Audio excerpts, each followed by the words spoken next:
감사합니다. 어제도 감사 인사를 못했는데 앞에 나와서 찬양팀 고마웠습니다.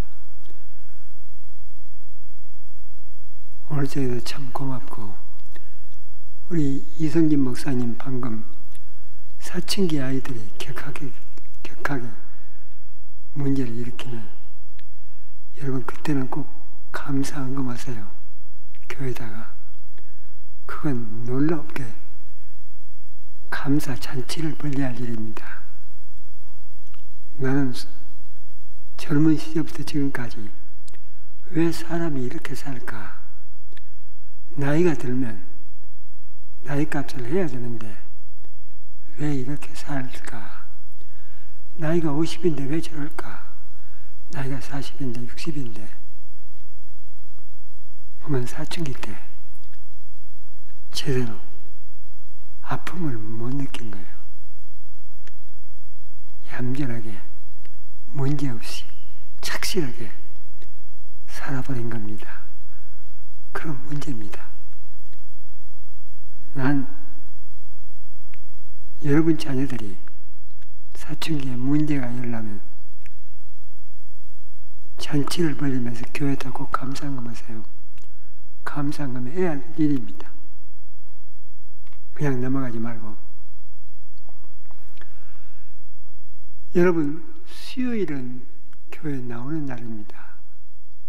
금요일도 교회를 나오는 날입니다. 목요일은 교회에 나오는 날이 아닙니다. 근데 어젯밤처럼 교회를 나오는 날이 아닌데도 여러분 많이 나왔습니다. 묻고 싶은 질문이 있습니다. 왜 나왔어? 다른 분들은 안 나왔잖아요. 여러분들은 왜 나오셨나요? 은혜 받으려고 나오셨나요?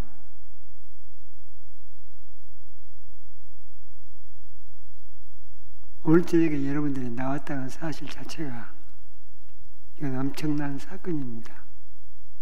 그냥 넘길 일이 아닙니다. 여러분 목사님한테 예화로 많이 여러분 거듭해서 들었을 겁니다. 미국의 제23대 해리슨 대통령,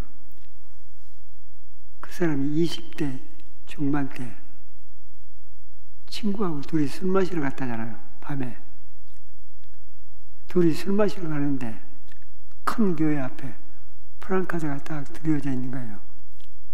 어떤 목사님 와서 설교한다고. 술 마시러 가다가 이 해리슨이라는 친구가, 야, 저기 어떤 목사님 왔다. 우리 술은 나중에 마시고 오늘 저녁에 가서 저 설교 좀 들어보자. 그러니까 옆에 친구가 신경질을 부리면서 우리 술 마시러 가자고 했잖아. 아니야. 술은 나중에 마실 수 있잖아. 오늘 저녁에 가서는 이 얘기 좀 듣자.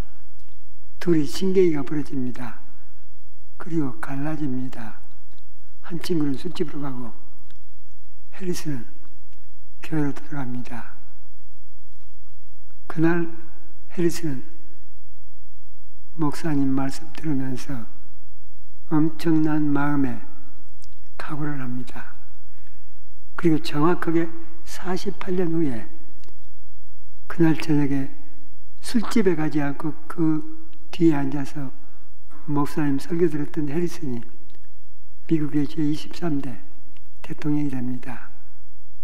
나는 안 읽었습니다. 어떤 미국 친구가 저한테 얘기를 하는데 해리슨 대통령은 자서전을 썼습니다. 마지막에 뭐라고 썼느냐?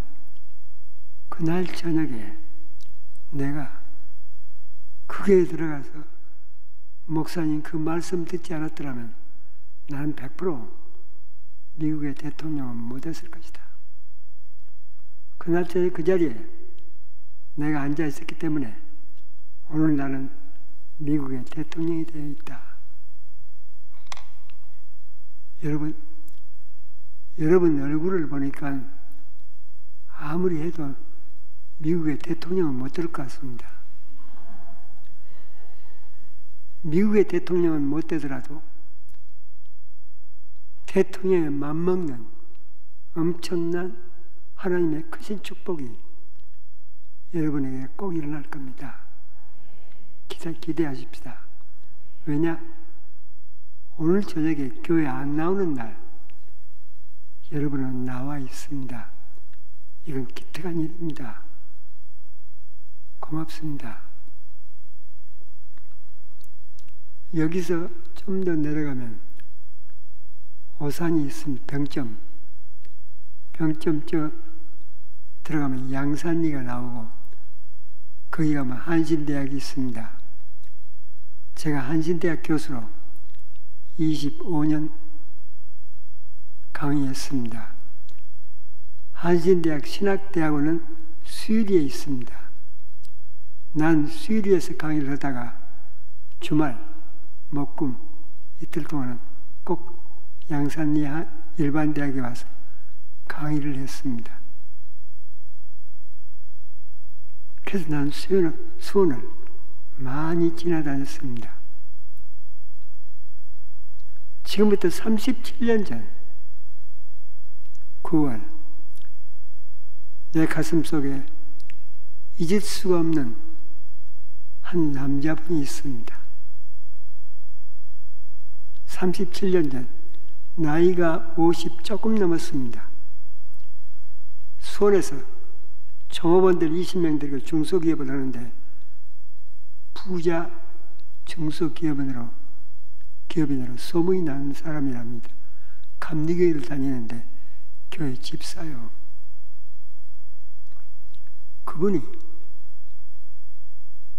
양산리 한신대학으로 금요일날 수업이 끝났는데 저를 찾아왔습니다.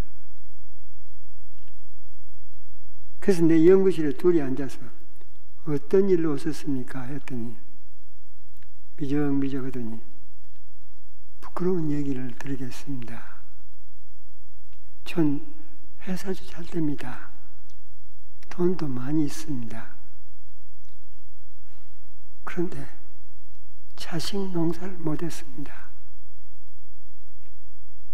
무슨 얘기입니까? 했더니 아들만 셋이랍니다. 좀 늦게 나서 중학교 2학년짜리 큰아들, 초등학교 6학년 둘째 아들, 초등학교 4학년 셋째 아들. 그런데 이놈들이 이상한 버릇이 있습니다. 못된 손버릇. 이건 아무리 발버둥 치고 고치려 해봐도 때려도 안 되고 달려도 안 되고 이건 꼭 신들린 사람처럼 손버릇이 학교에서도 밖에서도 학교에서 문제가 일어나면 꼭 교장한테 불려갑니다. 이 아버지 김 집사님. 밖에서 손버릇이 문제가 생기면 경찰서 불려갑니다. 왜? 청소년 문제니까 부모가 와야 되니까. 김 집사님 얘기가 혹시 돈을 주면, 많이 주면 이 버릇이 고쳐질란가? 광주리에 돈을 가득 담았대요. 마음대로 갖다 쓰라고. 마음대로. 그런데 일주일이 지나서 세보니까 그 광주리에 있는 돈 한 장도 손 안 댔어. 그런데 손버릇. 김 집사님이 태권도 3단이요. 그리고 성격이 한 번 화가 나면 물불을 갈지 않는 성격입니다. 이 아이들이 학교에서 문제를 일으키든 밖에서 일으키든 하면 경찰서 나오는 순간에 그 아이를 반 죽입니다. 태권도 실력을 아이들한테 발휘합니다. 어쨌든 얼마나 세게 이단 옆약을 찾는지 아이가 기절해서 의식을 잃고 쓰러진 적도 있답니다. 이걸 어떻게 하면 좋습니까? 돈 가지고 안 됩니다. 좋은 대학 학생들 불렀다가 앉혀놔도 안 됩니다. 교 목사님 기도받아도 안 됩니다. 얘기를 들었습니다. 이 아이들이 왜 이럴 수밖에 없는가? 그 원인이 있을 겁니다. 왜 손버릇이 생길 수밖에 없는가? 그 원인이 있을 겁니다. 여러분, 손짓을 못하게 한다. 그건 긴장하는 순간입니다. 스릴을 느낄 때 볼까 안 볼까? 여러분, 스릴 느낄 때가 어떤 줄 아세요? 화토장을 도박을 할 때 어떤 것이 나올란가 스릴 느낍니다.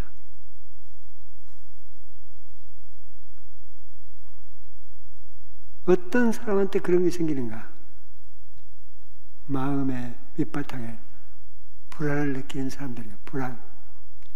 사람은 불안을 오래 견디지 못합니다. 자꾸만 불안해서 벗어나려고 합니다. 불안을 벗어나는 방법이 뭐냐? 불안을 잊어버리는 겁니다.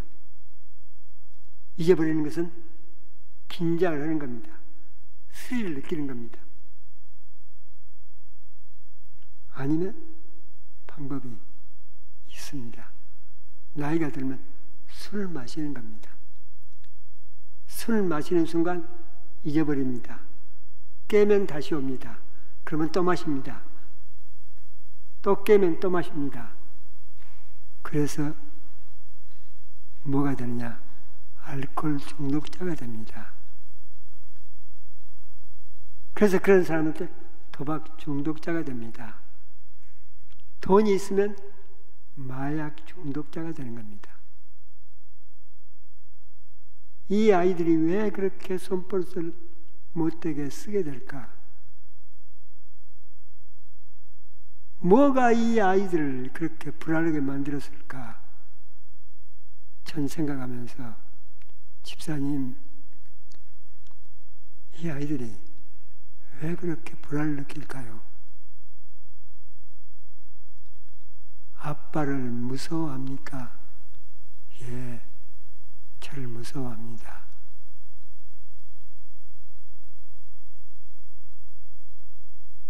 왜 무서워할까요? 모르겠습니다. 그냥 무서워합니다. 아이들은 절대로 아빠를 무서워하지 않도록 되어 있습니다. 무서워할 때가 있습니다. 언제 무서워하느냐? 1살 반, 1살 반. 그때 엄마 아빠가 싸울 때 이건 치명적입니다. 2살, 3살, 4살, 5살. 여러분, 1살 반 아이는 아무것도 모를 줄 압니다. 그런데 1살 반 아이는 가장 자기 전체를 내맡기는 한 대상이 있습니다. 그게 엄마예요. 그 엄마하고 아빠하고 싸움이 붙습니다. 말로 싸움이 붙으면 1살 반이면 정확하게 눈치를 챕니다. 거기다가 엄마 아빠가 육박절을 합니다. 그러면 이건 치명적입니다. 이때 아이가 공포를 느끼는 정도는 보통이 아닙니다.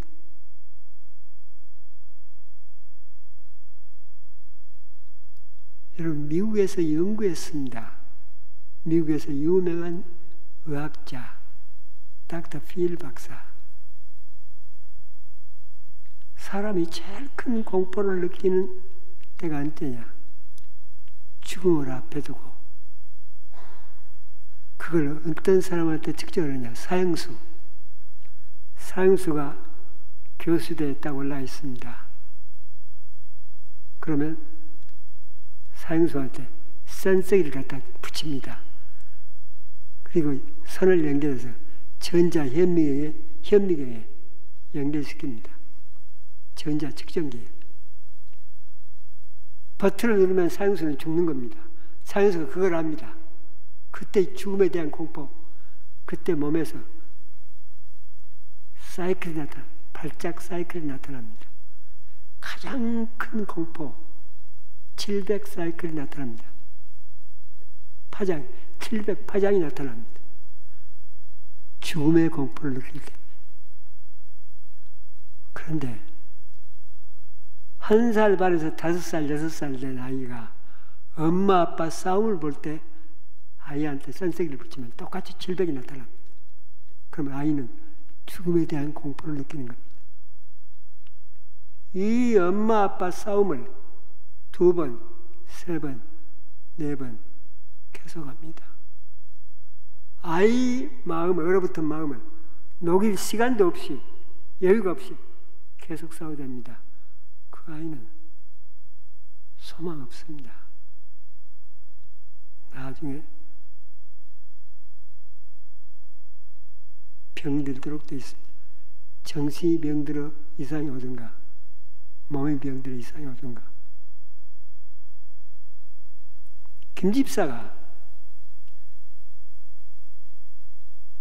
아이들 앞에, 내가 물었습니다. 아이들 앞에서 부부싸움 하세요. 그러니까 말이 한참 없다가 날마다 싸웁니다. 하루도 안 빼고 날마다. 어느 정도입니까? 서로 치고받고 싸웁니까? 일주일에 2번 정도는요. 보나 안 보나 김집사 자신도 집에서 그런 상처 입고 이렇게 환자가 되었을 겁니다. 그 문제를 묻지 않았습니다. 집사님, 이 아이들, 세 아이들이 그렇게 돈이 많은데도 불구하고 좋은 집에 살면서도 불구하고 그런 짓을 할 수밖에 없는 것은 엄마 아빠 싸움 때문에 마음에 불안이 깊게 자리 잡고 있는 겁니다. 이걸 고치는 방법은 다른 사람 만나가지고는 안 됩니다. 이 아이들을 이렇게 만드는 장본인이 집사님 부부요. 그러면 이 아이들을 고치는 방법도, 치료하는 방법도 다른 사람한테 기대하지 마세요. 목사님한테 기도를 의지하지 마세요. 집사님 부부가 고쳐야 합니다. 그러려면 싸움 중단하세요. 싸움 중단이 제일 급선무예요. 근데 그게 어떻게 화가 나는데 제대로 됩니까? 그래도 해야 됩니다.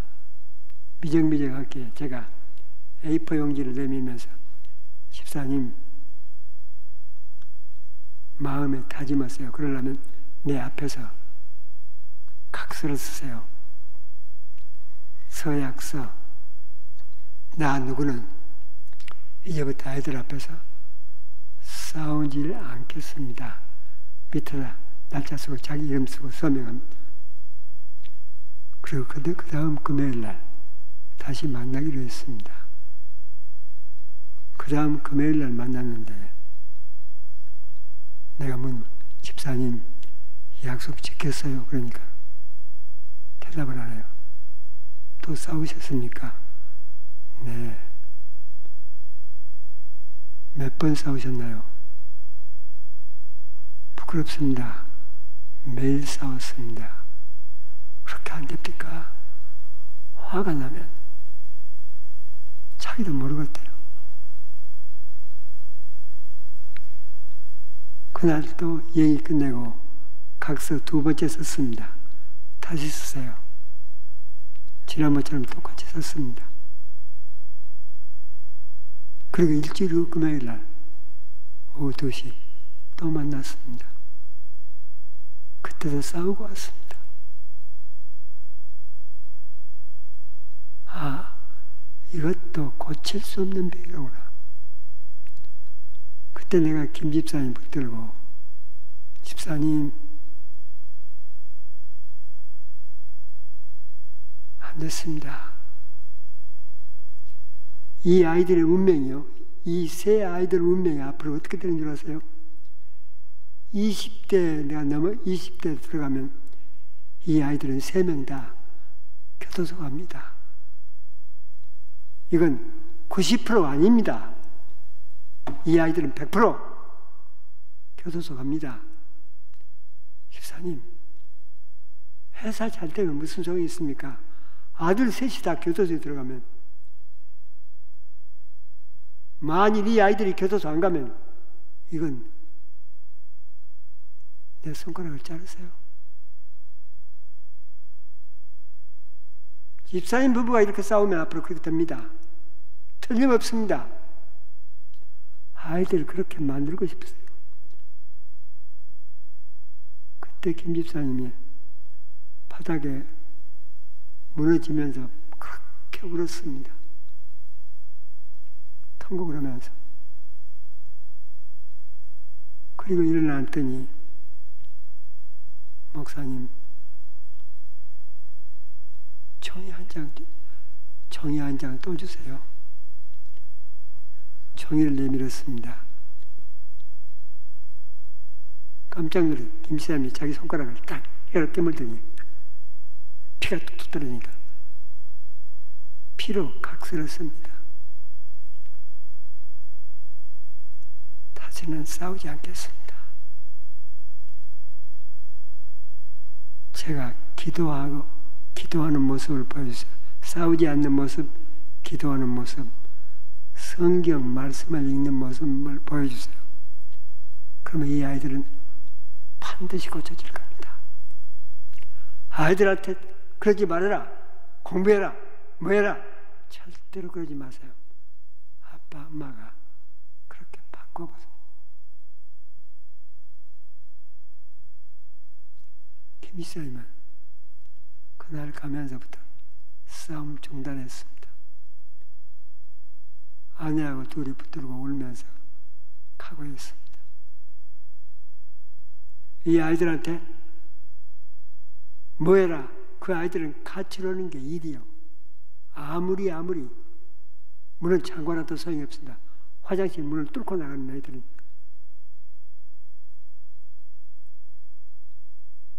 아이들한테 들어라 말아라, 학교 일찍 가라, 뭐해라, 일체 얘기 마세요.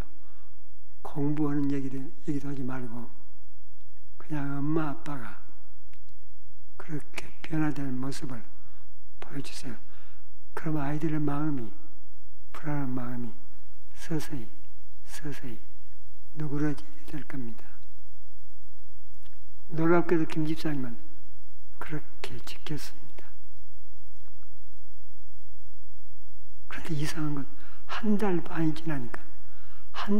지나니까 아이들이 가출을 뚝 안 나가. 밖에 안 나가. 그리고 3달이 되니까 놀라운 일을 김 집사가 봅니다. 새 아이들이 한 방에 있습니다. 방 잘 꾸몄습니다. 새벽 2시 반에 김 집사님 화장실 가려고 나가는데 아이들 방에 불이 환하게 켜져 있는 거예요. 그 불 켜놓고 이놈들이 자고 있는 겁니다. 그래서 불을 꺼주려고 잠 안 깨게 문을 가만히 엽니다. 그런데 중학교 2학년 다니는 놈이 책상에 앉아서 그때까지 공부를 하고 있는 거예요. 이놈이 스스로 공부한다는 것은 생각을 해본 적이 없습니다. 문을 열고 살짝 열고 보니까 공부를 하고 있는데 아들도 문 여는 소리를 듣고는 돌아다보는 겁니다. 그러니까 아빠도 놀래고 아들도 놀래고 서로 둘이 눈깔만 멀뚱멀뚱 한참 쳐다보는데 이 아들이 빙그레 웃는 겁니다. 아들이 빙그레 웃더니 아빠 왜 그전에 내가 그렇게 나쁜 짓 했는지 잘 모르겠어. 자기가 왜 그 전에 그렇게 나쁜 짓을 했는지 잘 모르겠다는 거야. 그 말을 듣는 순간 김비서의 마음이 확 막 요동을 치는데 엉겹결에 나온 얘기가 불 끄고 자고 내일 해. 불 끄고 자고 내일 해 하면서 문을 닫고는 화장실에 들어가서 새벽 4시까지 앉아서 울었대요. 여러분, 긴 얘기를 하지 맙시다. 김 집사님은 나중에 아이들이 고등학교 갈 무렵에 회사 정리합니다. 아이들 다 데리고 미국으로 이민 갔습니다. 금년에 90이 넘었을 거니까 김 집사 부부는 이미 세상 뜬 사람이고 그 아들 셋이 어떻게 됐느냐. 큰 아들이요,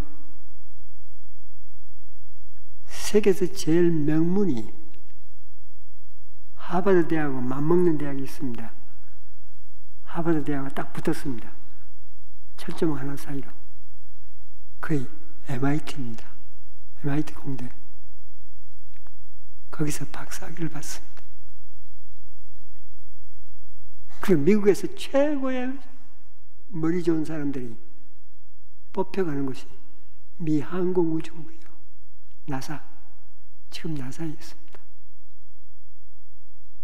그때 초등학교 6학년 둘째 아들은 미시간 대학에서 경영학으로 학위 받고 미국에서 사립대학으로 교수하기가 제일 어려운 대학이 인디애나 노틀댐 캐톨릭 대학입니다.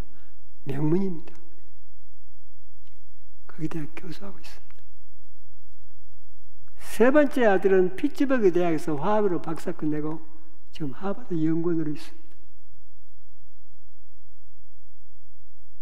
100% 이 아이들은 김비서 부부가 그대로 살았으면, 싸우면서 살았으면 이 아이들은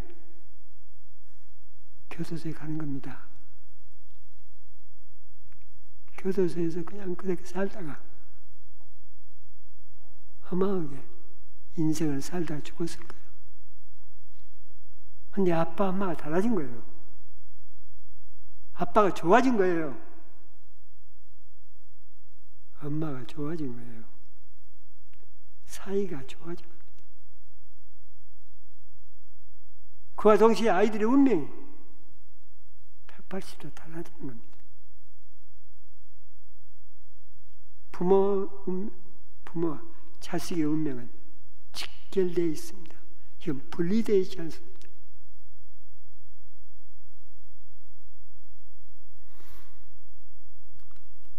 저는 한 10여 년 동안 미국에서 공부를 했습니다.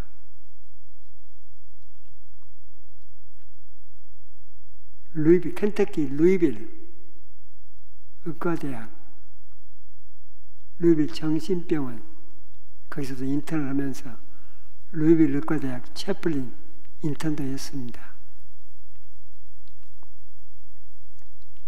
그런데 내가 있을 때는 루이빌 의과대학에 23살 먹은 청년이 병원에 입원했습니다. 병명이 뭐냐? 위장이 헐었습니다. 위벽이 헐었어. 병원에서 보니까 보통 한 게 아니요. 재생이 불가능해. 그래서 헌 일을 3분의 1을 딱 절단해냈습니다. 그리고 꼬매서 항생제 투여해가지고 치료해서 한 달 안 갔습니다. 퇴원했습니다.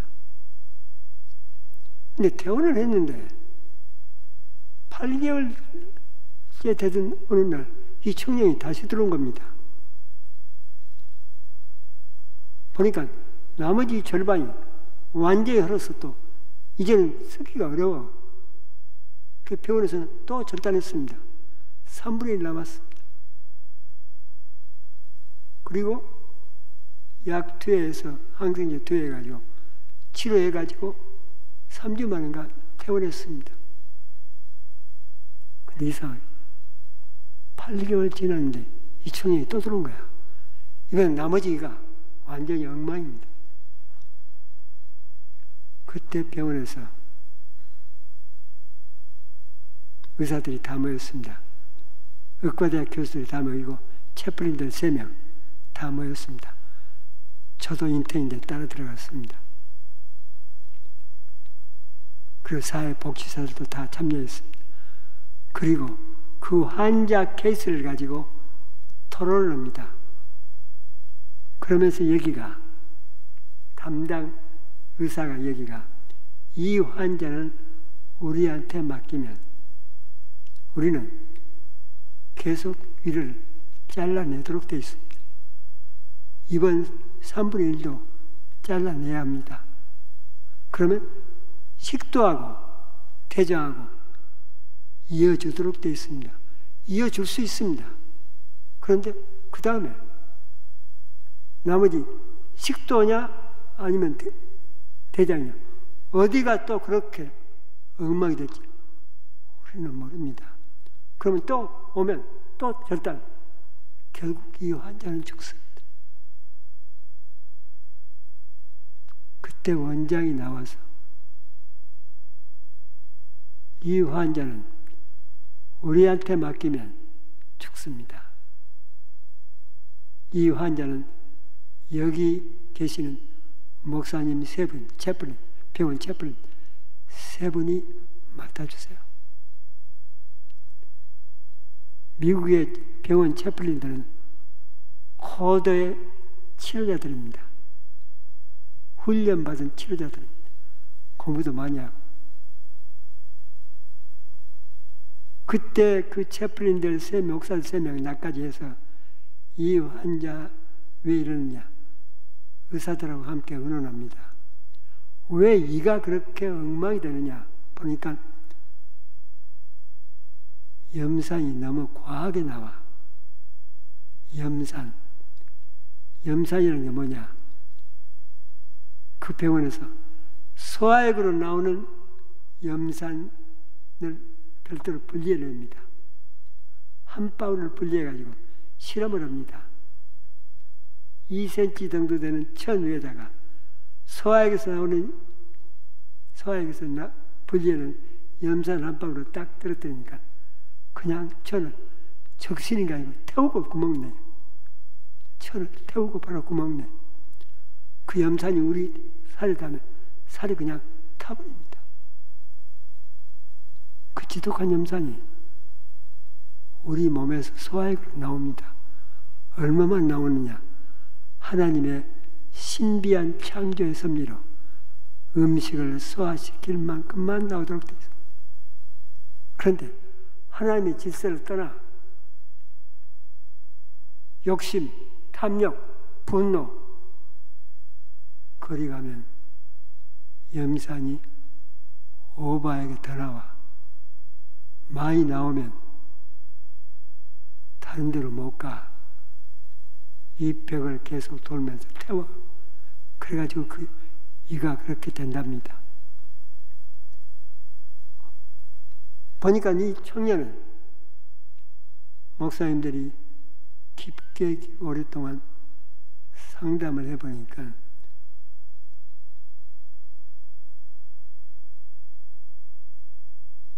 여섯 살 때 엄마 아빠가 이혼한 거예요. 6살 때 엄마 아빠가 이혼했는데 아빠는 아빠대로 딴 여자가 있고 엄마는 엄마대로 딴 남자가 있고 서로가 이 아들을 안 차지하려고 하는 거야. 그러니까 이 아이를 그냥 놔두고 이혼을 하는 거야. 헤어집니다. 미국은 그렇게 버려진 아이들은 양부모를 찾아갑니다. 포스터 패밀리라고. 양부모한테 찾아가면 정부에서 그 아이를 어느 나이까지 키울 수 있도록 돈을 대줍니다. 2명을 받으면 그런 아이들 2명 키우면 돈이 더 많이 나옵니다. 3명 키우면 직장 다닐 필요가 없습니다. 그런데 6살 된 이 아이가 어떤 집에 양육아이로 들어갔느냐. 5명을 데리고 있는. 근데 그 양부모들 누구냐? 마약을 하는 사람들이요. 마약을 하기 위해서, 돈을 벌기 위해서 이 아이를 이렇게 많이 맞던 겁니다. 근데 이 아이들이 조금만 말썽을 일으키면 담배불로 지집니다. 보니까 이 23살 먹은 청년도 사방대 흉터 자국이 있어. 11살 때 거기를 뛰쳐나옵니다. 그때부터 마음에 다짐을 합니다. 어떤 일이 있더라도 내 아버지 어머니를 찾아다닌다. 아버지 어머니 찾아서 죽이고 나 죽는다. 그리고 16 나이에 권총을 하나 구합니다. 미국에서는 무기 구하는 게 쉬운 일이요. 16살 때 권총을 하나 구합니다. 그 권총을 왜? 어머니 아버지 찾아서 죽이고 자기 죽는다.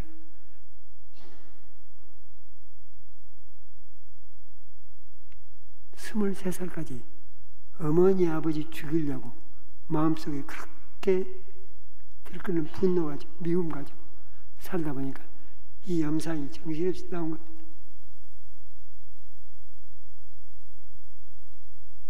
우리 목사님들이 가만히 보니까 이 마음속의 분노를 사랑으로 바꿔야 되는데, 용서로 바꿔야 되는데 어떻게 바꿀까? 의사가 이걸 바꿀 수 있나요? 못합니다. 이건 목사가 해야 됩니다.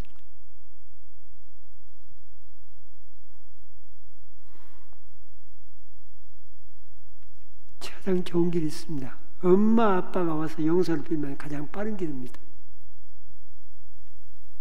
그래서 미국의 정보국 FBI 정보국에 연락을 해가지고 이 아버지 어머니를 찾았습니다.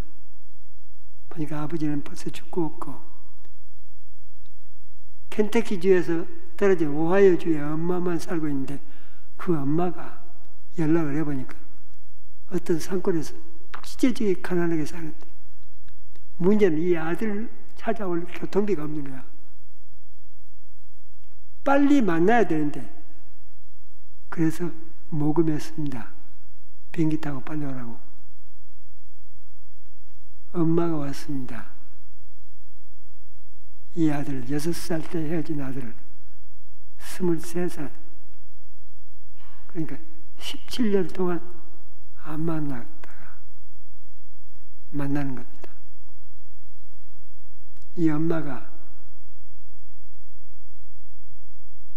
오해를 합니다. 아들 붙들고 잘못했다고 용서하라고. 근데 문제는 이 아들이요, 엄마를 하루 종일 분노의 눈으로 바라볼 뿐입니다. 꼼짝을 않습니다. 엄마가 아무리 울어도 그 다음 날이 와도 똑같습니다. 미국에 가면 안에서 하는 것은 밖에서 다 보입니다. 근데 밖에서는 아니야. 밖이야. 안에서는 밖이 안 보입니다. 소리도 안, 웃는 들을 수 있는데 밖에 소리가 안 들리는 그런 상담실이 있습니다. 우리들은 다 옆에서 보고 있습니다. 일주일 동안 그 엄마가 그렇게 엎드려지면서 넘어지면서 울고 있는데도 이 아들은 꿈쩍을 않습니다.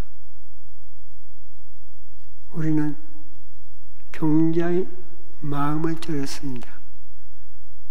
그런데 8일이 되는 날 엄마가 그날 또 아들 다리를 붙들고 그렇게 소리를 통곡을 하면서 우는데 용서해달라고. 그때 이 아들이 엄마를 확 끌어안더니 소리를 치는데 엄마 나도 용서해줘. 나도 엄마 죽이려고 총 들고 다닌 놈이야. 엄마 나도 용서해줘. 그때부터는 둘이가 서로 용서해달라고 우는 겁니다. 3일 사이 신비합니다. 의과대학이니까 소화에 나오는 유액을 빼가지고 검토해 봅니다. 염산이, 그렇게 많이 나오던 염산이 정량으로 나오는 거야. 이 뼈를 손상 안 주는. 그러면서 이 뼈가 살아나기 시작합니다. 이 청년은 죽을 팔자입니다. 죽을 수밖에 없는 운명에 처해 있습니다. 엄마, 아빠 미움 때문에. 그런데 그 엄마를 사랑하는 엄마로 바꿔주는 겁니다. 엄마를 용서하는 겁니다. 용서는 받아주는 겁니다. 그때 이 벽이 새로 도달합니다. 2달 만에 완전 회복합니다. 그리고 3분의 1 위 가지고 나가서 건강하게 산다는 얘기 들었습니다. 부모를 용서하면, 부모의 관계가 풀어지면, 사랑으로 용서로 풀어지면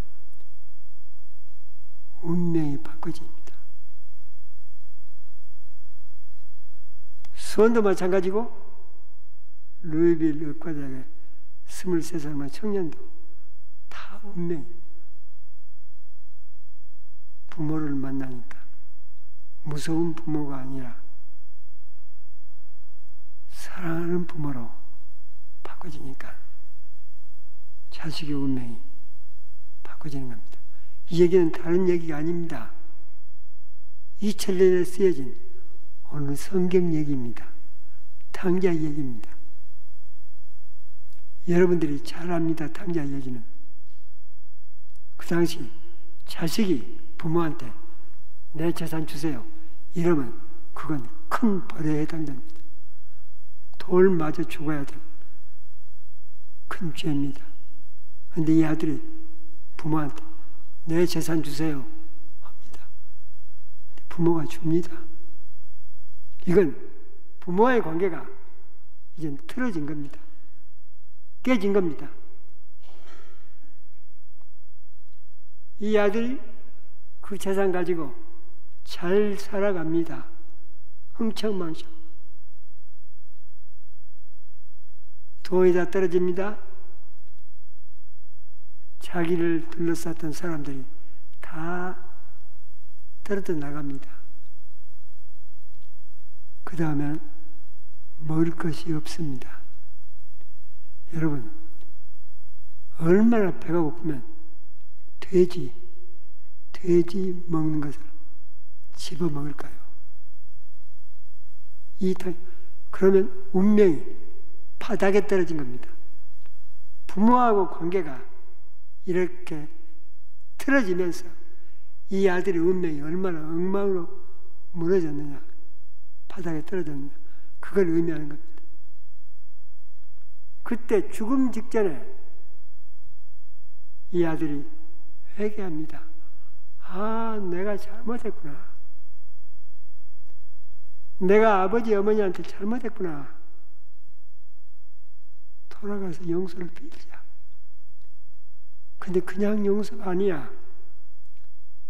이번엔 아들의 일꾼으로 용서를 빌자. 써달라. 그리고 회개하고 돌아갑니다. 돌아갔더니 아버지 어머니가 이 아들을 끌어안으면서 먼저 뭐냐, 좋은 옷을 입혀라. 그리고 가락지를 끼워라. 가락지를 끼운다는 사실은 뭘 의미하느냐, 그 당시 너한테는 옛날 너한테 주었던 그 재산 다시 똑같이 준다. 너한테 줄 재산 다시 똑같이 준다는 겁니다. 그 사인입니다. 신발을 시켜라. 그리고 잔치를 벌리는 겁니다. 이 아들의 운명이 아빠 엄마한테 회개하고 용서를 빌면서 돌아왔는데 운명의 팔자가 다시 180도 달라졌습니다. 그 얘기입니다. 근데 이 얘기가 우리한테 똑같이 적용이 됩니다. 저는 40년 동안 어려움에 처해 있는 문제를 가지고 있는 많은 사람들을 만나면서 치료하면서 살아왔습니다. 근데 거의 100명이면 99명이 어디서 이 문제가, 이 사람의 운명이, 이 사람의 팔자가 꼬였느냐? 엄마, 아빠하고 비틀려. 그 사람들은 얘기합니다. 우리 아버지 어머니는 나한테 한 번도 매를 때린 적이 없어. 나한테 욕지거리를 해본 적이 없어. 그것까지는 대답이 안 됩니다. 엄마 아빠 싸움을 어릴 때 본 거, 그건 치명적입니다. 이미 관계가 금이 간 겁니다.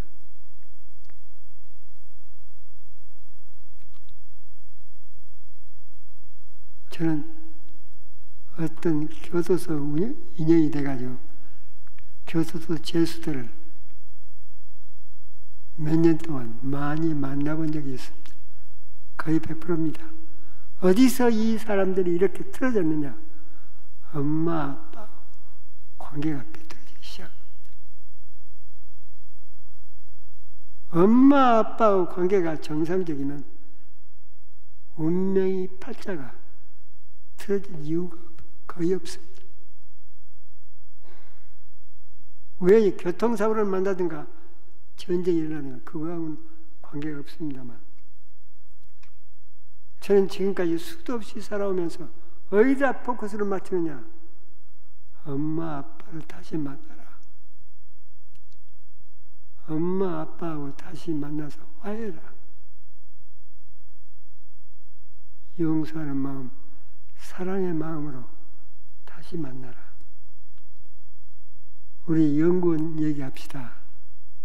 25년 동안 치유상담 연구를 서울에서 계속 하고 있습니다. 오래됐습니다. 어느 해 입학생들 가운데 면접을 하는데 장님이 찾아온 거예요. 34살 된 원서를 딱 보니까 내 차례 면접인데 34살 된 여자 장님이 처녀입니다. 내 앞에 앉아 있습니다. 그래서 제가 먼저 질문을 했지요. 어떻게 오셨습니까? 그러면서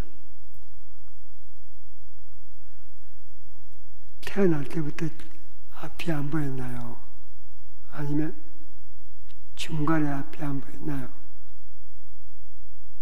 내가 물었습니다. 그랬더니 28살에 34살 때 왔는데 6년 전 28살에 앞이 안 보였대요. 내가 그래서 그때 엄청난 무슨 상처가 되는 충격적인 사건이 일어났나요? 그랬더니 그냥 울어요. 울면서 하는 얘기가, 목사님 어떻게 아셨어요? 자기에게 일이 일어난 걸 어떻게 아냐요? 내가 아는 게 아니고 그때 눈이 멀었다 보니까 물어보는 거예요. 그때 있어요. 뭐예요? 엄마 아빠 관계예요. 아빠는 아빠대로 자기 동갑 처녀하고 동거생활을 시작했고, 자기 엄마는 엄마대로 새파란 젊은 청년 만나서 살게 됐고, 그때 자기가 넋이 나갈, 그러더니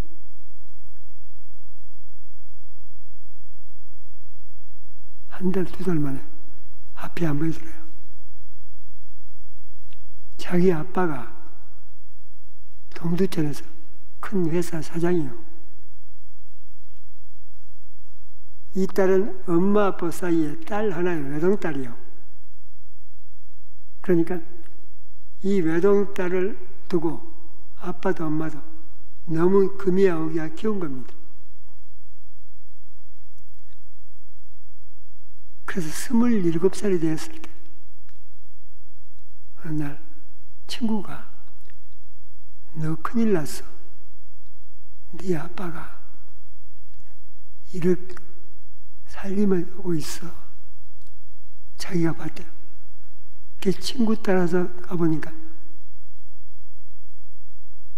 어디 외진 곳에 가서 자기 동갑, 자기가 27살 된데 27살 된 여자하고 동거 생활을 하고 있는데 보니까 기어다니는 아이가 있어. 그러면 상당히 오래됐다는 얘기요. 아이까지 있어. 이 세상에서 제일 존경하고 사랑하는 아빠가 그런 장면 보고 충격을 받아 집에 와서 울기만 합니다. 근데 동두천의 회사를 누가 세웠느냐? 아빠가 세운 게 아닙니다. 이 장님의 엄마가 외동딸이요. 친정이 부자인데 시집 오면서 그 재산 가지고 동두천에 회사를 세웠습니다. 이 엄마는 남편이 그런 줄 모르고 있다가 딸이 야한 지 2달 만에 엄마까지 그걸 알게 된 겁니다. 그때부터 엄마 아빠가 둘이 치고받고 싸웁니다. 6개월 싸우다가 이혼했습니다. 엄마가 가지고 온 재산 다 그대로 가지고 나갑니다. 나갔어도 회사가 너무 번창했기 때문에 끄떡을 안 했습니다만. 그리고 엄마가 아빠하고 이혼하고 난 다음에 소식이 없더니 몇 달 후에 남편한테 원수 갚는다고 새파란 젊은 청년 만나서 살림 차려가지고 그 재산 가지고 미국 떠났다. 미국 떠난 지 한 달 만에 눈이 멀다.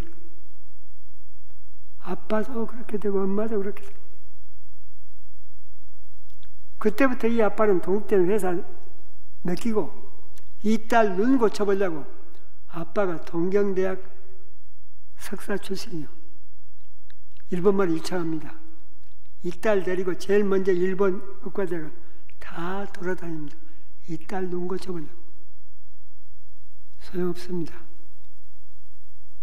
시신경이 망가졌대요.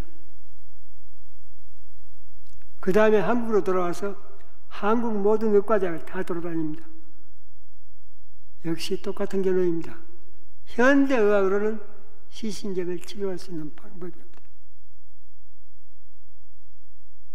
그래서 포기했습니다. 장님으로 살 수밖에 없다. 그렇게 6년을 삽니다. 그러다가 우리 연구원 들어왔습니다. 우리 연구원 들어오면 공부하다가 의무적으로 안성사랑의 수양관을 가도록 되어 있습니다. 거기 가서 가슴에 맺힌 한을, 상처를 다 풀어놓는 그 치유받는 순간입니다. 그때 그 시간에 어떤 시간이 있느냐? 사랑의 수양관 기하감독을 불을 다 끕니다. 그리고 바닥에 카펫을 다 깔고 200명, 300명이 앉아 캄캄한 강당에서 엄마 아빠를 부르는 시간이 있습니다. 엄마 아빠를 부르는 시간. 처음에는 가만히 부릅니다. 그러다가 점점 더 목소리를 높입니다. 나중에는 목이 터져라고 엄마 아빠를 부르는, 참 신비합니다. 엄마 아빠가 뭔데? 엄마 아빠를 부르자면 나이가 60될 남자도 80대 할머니도 젊은 사람도 200명, 300명이 다 바닥을 치면 대성통곡의 바다가 벌어집니다. 그런데 이 장님 처녀는 아빠 엄마를 부르면서 소리를 지르는데 거기다가 자기 말을 덧붙여 아빠 미워 엄마 미워 바닥을 치면서 아빠 미워 엄마 미워 못 견디겠는 겁니다. 그렇게 한 시간을 아빠 미워 엄마 미워 악을 쓰다 보니까 갑자기 눈앞에 앞이 안 보이는데 환상이 보여. 뭐가 보이느냐? 아이가 기어다녀. 남자아이가 기어다녀. 이게 누구냐? 자기 아버지야. 자기 아버지가 안동입니다. 자기 아버지가 태어난 지 2달 만에 할머니가 돌아가셨습니다. 할아버지가 이 아들 생각해서 다음 달 곧 재혼합니다. 근데 재혼한 할머니가 아주 성격이 안 좋아. 몇 달도 안 되는 이 아이가 재혼한 엄마 밑에서 빼짝빼짝 말라. 그러다가 재혼한 할머니가 1년 되자마자 자기 아들을 낳아버려. 그때 할아버지가, 장님 할아버지가 이 아내한테 이 아이 맡기면 죽겠다 해서 사촌이 장로인데 영화를 합니다. 거기다가 다 맡깁니다. 10살 때 데리고 옵니다. 그러니까 이 동두천의 그 사장, 이 장님 아버지는 엄마 사랑을 모릅니다. 엄마 사랑 모르면 하나님 사랑 모릅니다.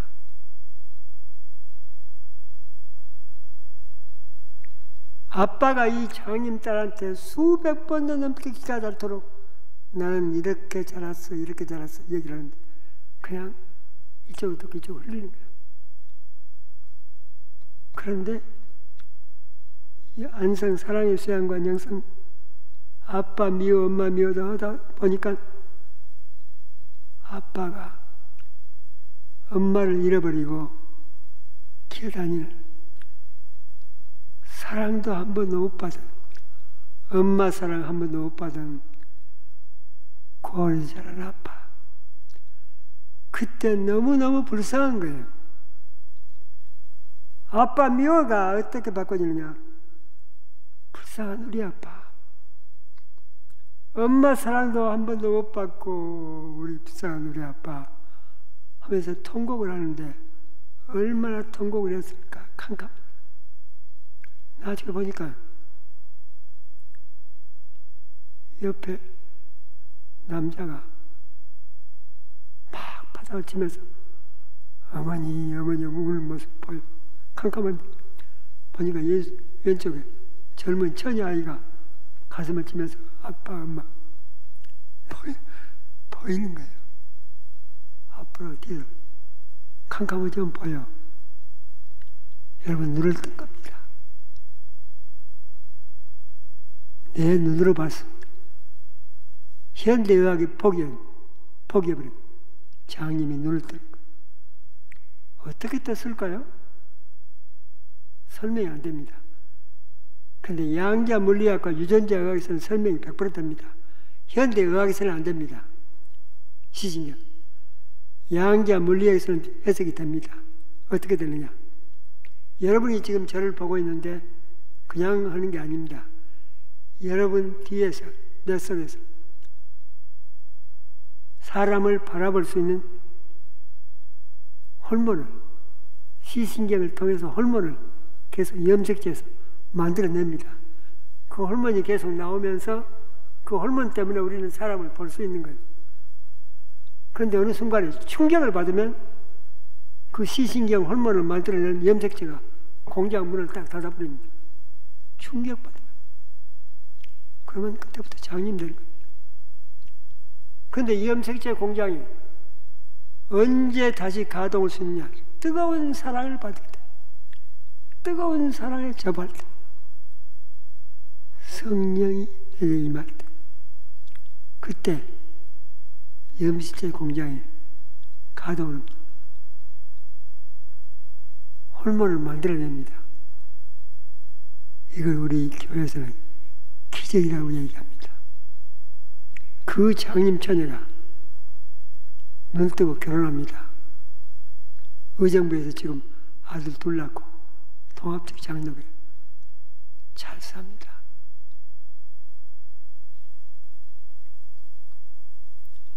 아빠를 미워하고 엄마를 미워했는데 장님이 됐습니다. 결혼 못합니다. 평생을 혼자 살아갈 운명입니다. 그런데 미운 아빠가 사랑하는 불쌍한 아빠로, 용서하는 아빠로 바꿔준 거예요. 눈이 뜬 겁니다. 180도 운명이 팔자가 바꿔준 거예요. 이건 극적인 얘기라 그랬지 모든 일이 다 이렇게 풀립니다. 요즘에 저녁 식사를 하면서 목사님이 몇 번 저한테 이성재 목사님이 이 나이에 건강 좋습니다.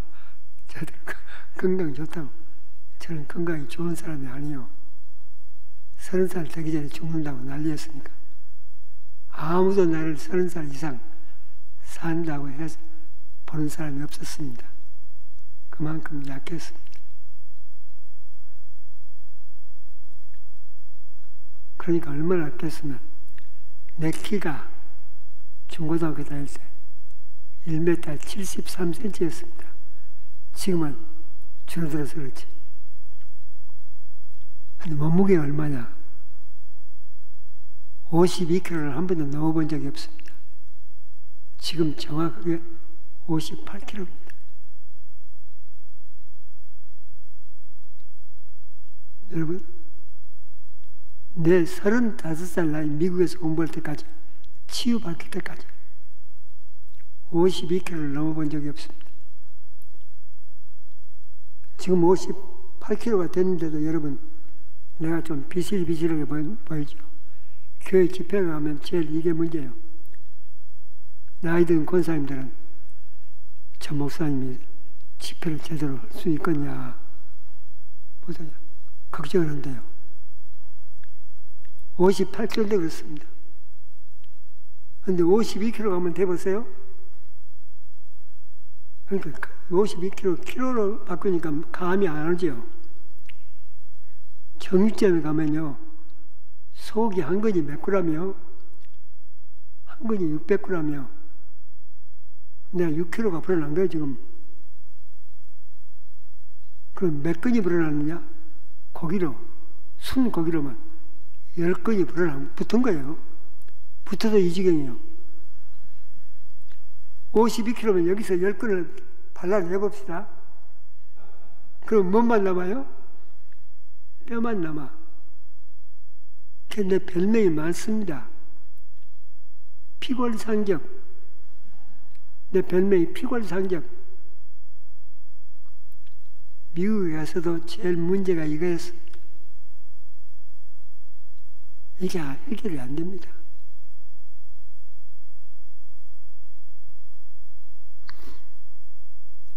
그래서 미국에서 공부를 더 이상 지탱할 수 없었습니다. 30살에 미국을 갔는데 5년이 지났습니다. 35.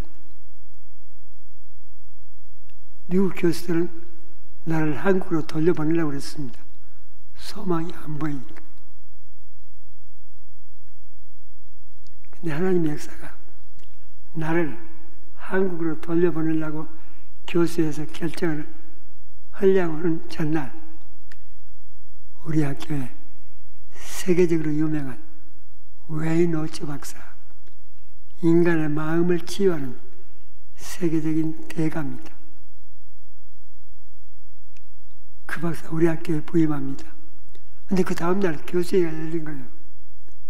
웨인 오츠 박사는 그 교수회가 처음이요, 우리 학교. 근데 주제가 뭐냐? 정택이 돌려보내는 거예요. 그래서 오츠 박사가 모르니까 그 학생이 누구요? 그랬더니 교수들이 설명을 합니다. 5년 전에 우리가 한국에서 받았는데 그때 그 학교에 동양학생이 나 혼자요. 5년 전에 학생을 받았는데 소망이 안 보여요. 아무 능력도 안 나타납니다. 그때 오처 박사가 조금만 연기합시다. 오늘 오후에 그 학생을 제가 한번 만나보겠습니다. 우리 학생은 오처 박사를 한 번도 만난 적이 없습니다. 인사를 안 했기 때문에. 그날 오후에 외인오처 박사가 저를 불렀습니다. 오후 2시에 만난 얘기가 5년 됐으니까 묻는 질문에 대답이 가능해집니다. 나한테 묻는 질문에 대답하고 묻는 질문에 대답하고 둘이 저녁 식사한다는 걸 잊어버렸습니다. 얼마나 울었는지. 그 얘기가 끝난 게 밤 12시 40분이요.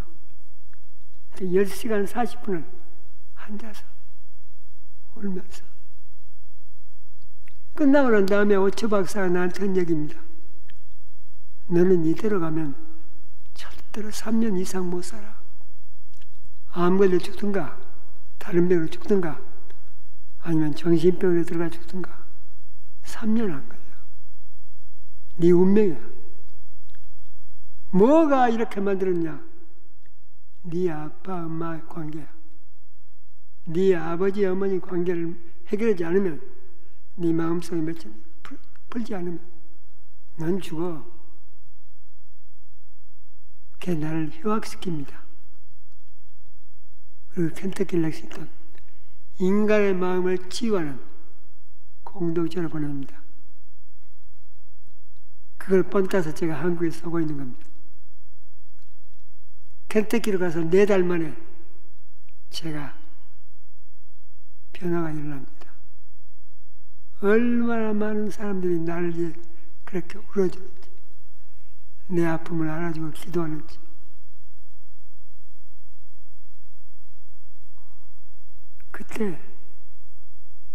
그때도 그 큰 홀에서 미국의 쟁쟁한 사람들이 다 모여서 마음 치유하려고 모였습니다. 춤을 찬양을 하면서 춤을 추다가 땀을 팔팔 흘리면서 카페 뒤에 전부 다 누웠습니다.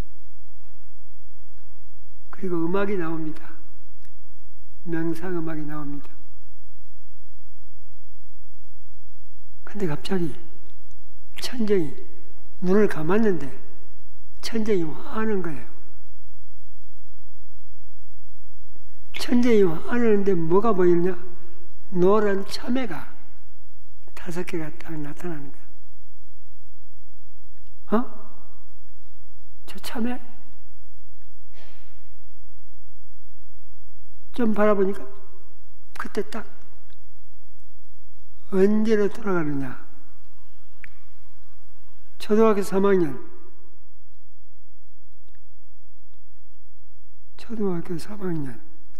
우리 섬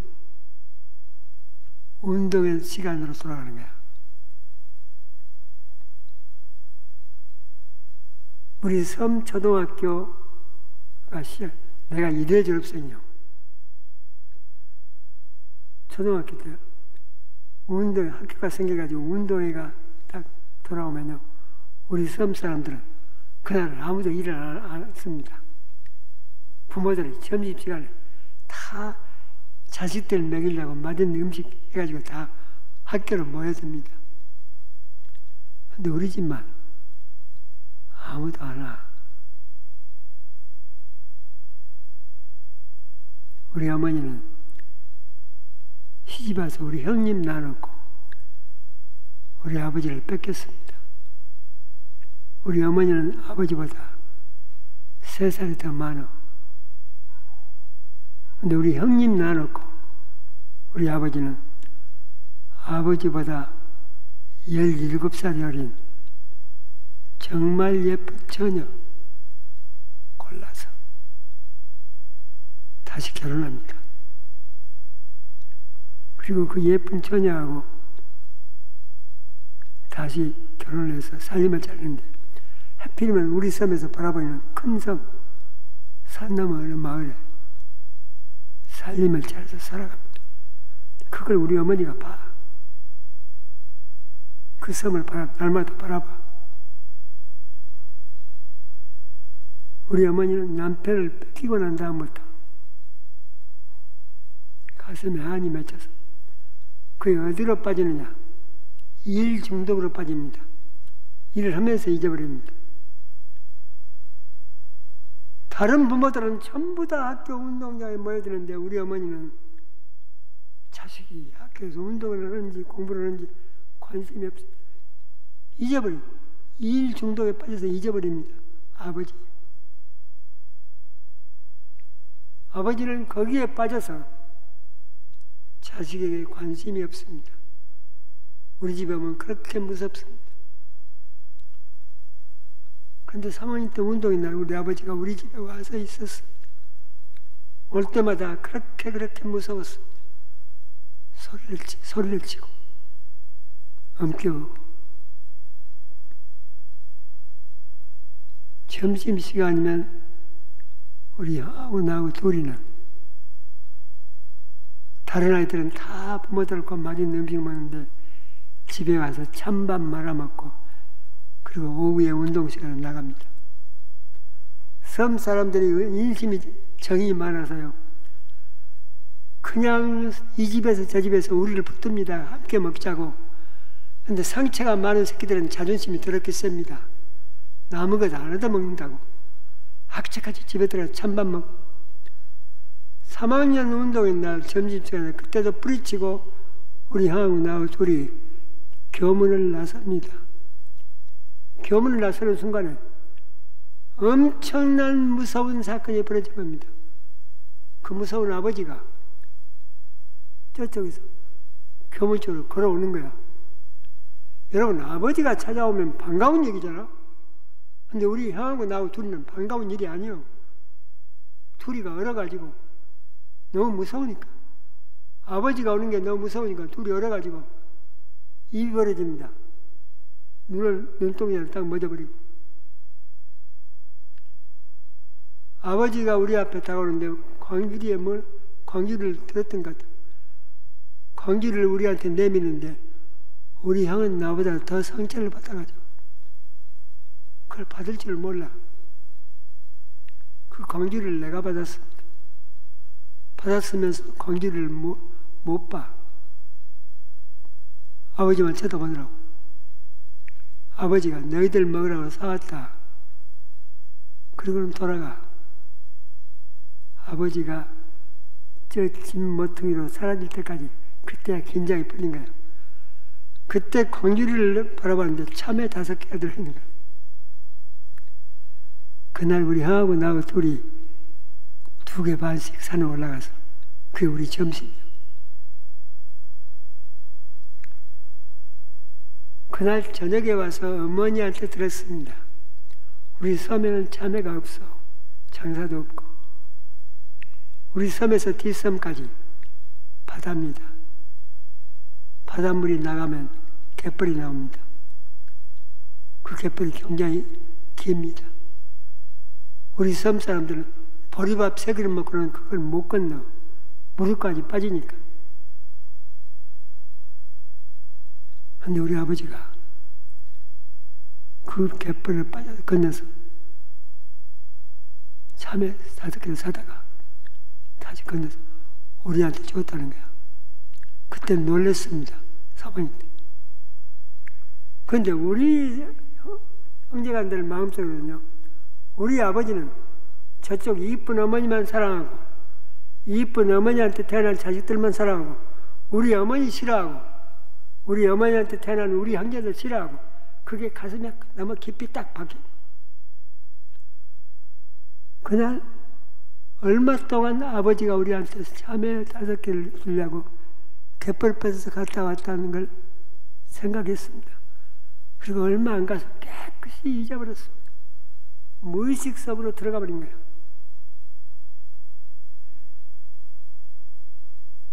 근데 그게 수십 년이 지난 어느 날 미국에서 35살 나이 우리 아버지는 고등학교 1학년 때 돌아가셨습니다. 아버지 돌아가신 지 19년이 지난 어느 날 켄터키 렉싱턴 거기서 명상 시간에 천장에 화면에 참여해서 근데 그때 내 마음속에 저 참여 5개 사랑이 없는 아버지는 절대로 그 갯벌을 건너갈 수가 없는 거야. 사랑이 없는 아버지는 절대로 건너올 수 없는 거야. 근데 그 순간은 아버지가 정말 우리를 사랑했던 거야. 200명이 전부 다 명상을 하고 있는데 그때는 나는 너무나 감동이 돼가지고 캄캄한데 혼자 일어서가지고 그래서 참외 5개, 참외 5개. 이건 아버지 사랑이야. 이건 아버지 사랑이야. 놀라운 건 그 다음부터 아버지가 우리를 싫어했다. 그 생각이 깨끗이 사라지는 거예요. 지금까지 한 번도 아버지가 우리를 싫어했다. 그걸 생각해 본 적이 없습니다. 그 순간부터 내게 변화가 옵니다. 밥맛이 돌아옵니다. 몸무게가 늘어납니다. 58kg 된 게 1년 반 안 갔습니다. 58kg가 되면서부터 본격적으로 공부가 되는 겁니다. 체력이 살아난 겁니다. 내 삶을 다시 바꾼 건 우리 아버지가 우리를 사랑했다.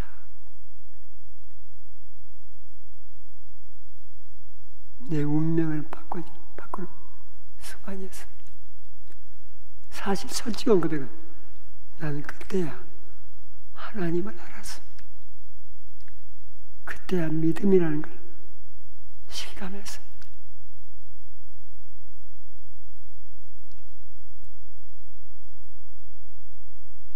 엄마 아빠가 이 세상에 있든 없든 상관없습니다.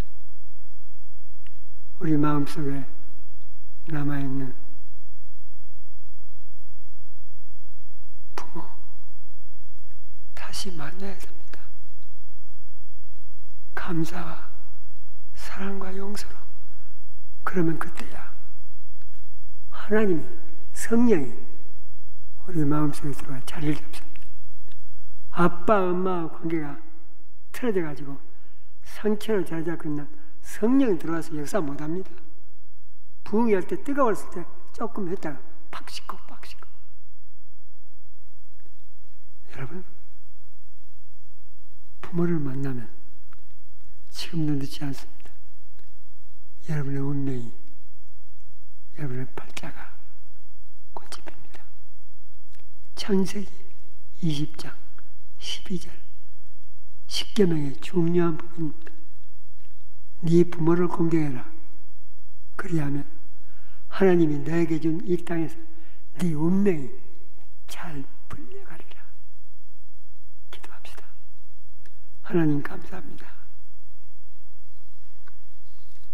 앞으로 큰 축복을 받을 사람들 오늘 저녁에 이렇게 모였습니다.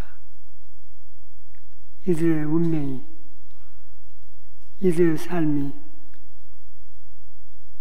잘 풀려갈 수 있도록 주님 꼭 저희들 마음속에 부모를 다시 만날 수 있도록 은총 베푸시옵소서. 예수님 이름으로 기도합니다. 아멘.